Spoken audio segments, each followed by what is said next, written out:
You're gambling with World War III. You're gambling with World War III. And what you're doing is very disrespectful to the country, this country. You're in no position to dictate what we're going to feel. We're going to feel very good. We're going to feel very good and very strong. We gave you, through this stupid president, $350 billion. We gave you military equipment, and your men are brave, but they had to use our military. If you didn't have our military equipment, this war would have been over in 2 weeks. In 3 days, I heard it from Putin. In 3 days. You're not in a good position. You don't have the cards right now. I'm not playing cards. Right now, you don't. You're playing cards. You're buried there. Your people are dying. You're running low on soldiers. Listen, your country's in big trouble. Can I Wait a answer? minute. No. You've done a lot of talking. It's going to be a very hard thing to do business like this. I tell you. During 2014 till 2022, the situation the same. People have been dying on the contact line. Nobody stopped him. You know that we had conversations with him, a lot of conversation, my bilateral conversation, and we signed with him, me, like a new president. In 2019, I signed with him the deal. I signed with him, Macron and Merkel, we signed ceasefire. Ceasefire. All of them told me that he will never go. We signed him gas contract. Yes, but after that, he broken this ceasefire. He killed our people, and he didn't exchange prisoners. We signed the exchange of prisoners, but he didn't do it. What kind of diplomacy, JD, you are speaking about? What do you mean? I'm talking about the kind of diplomacy that's going to end the destruction of your country. Yes, but if you are Mr. not President, strong... Mr. President, with respect, I think it's disrespectful for you to come into the Oval Office and try to litigate this in front of the American media. Right now, you guys are going around and forcing conscripts to the front lines because you have manpower problems. You should be thanking the President for trying to bring an end to this conflict. Have you ever been to Ukraine that you say what problems we have? I have been to. Come once. I've actually watched and seen the stories, and I know what happens is you bring people, you bring them on a propaganda tour, Mr. President.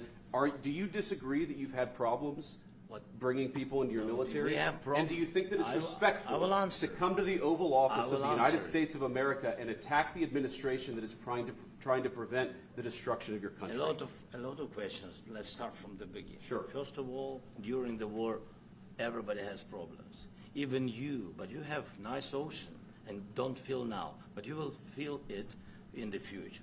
God bless. You don't know that. God bless. God bless. You will not have a war. Don't tell us what we're going to feel. We're trying to solve a problem. Don't tell us what we're going to feel. I'm not telling you. Because you're in no position to dictate that. Remember this. You're in no position to dictate what we're going to feel. We're going to feel very good. You will feel influence. We're going to feel very good and very strong. You will feel influence. You're right now not in a very good position. You've allowed yourself to be in a very bad position, and he happens to be right about it. From the very beginning of the war. You're not in a good position. You don't have the cards right now. With us, you start having cards. But right now, you don't. Yeah, you're playing cards. You're playing cards. You're gambling with the lives of millions of people. You're gambling with World War III. You're gambling with World War III. And what you're doing is very disrespectful to the country, this country. It's back to you. Far more than a lot of people said they should have. Have you said thank you once? A lot of times. No, in this even entire today. meeting, you said thank you. Even today. You went to Pennsylvania and campaigned for the opposition in October. Offer some words of appreciation for the United States of America and the President who's trying to save your country.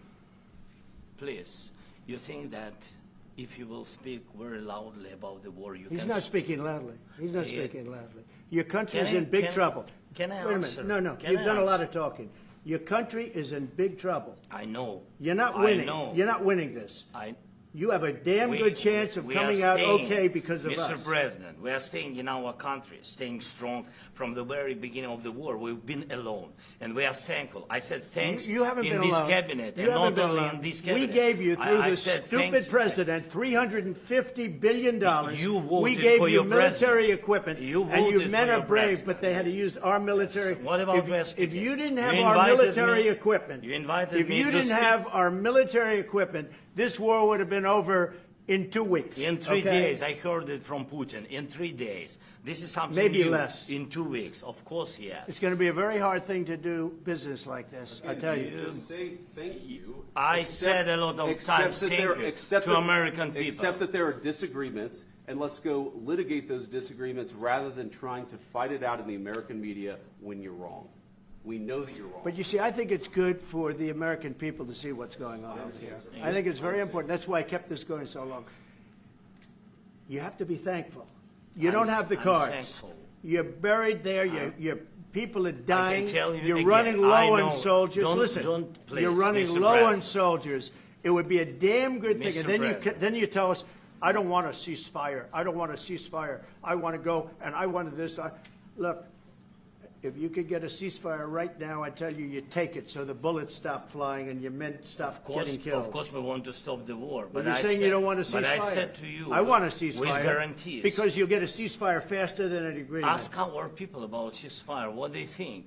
That wasn't it doesn't with matter me. for you what. That what wasn't this with me. nation- it That was wasn't with you. a guy named Biden, who was not a smart person. But this That is was your, with, this that was is with your Obama. president. It was your president. Excuse me. That was with Obama, who gave you sheets, and I gave you javelins. Yes. I gave you the javelins to take out all those tanks.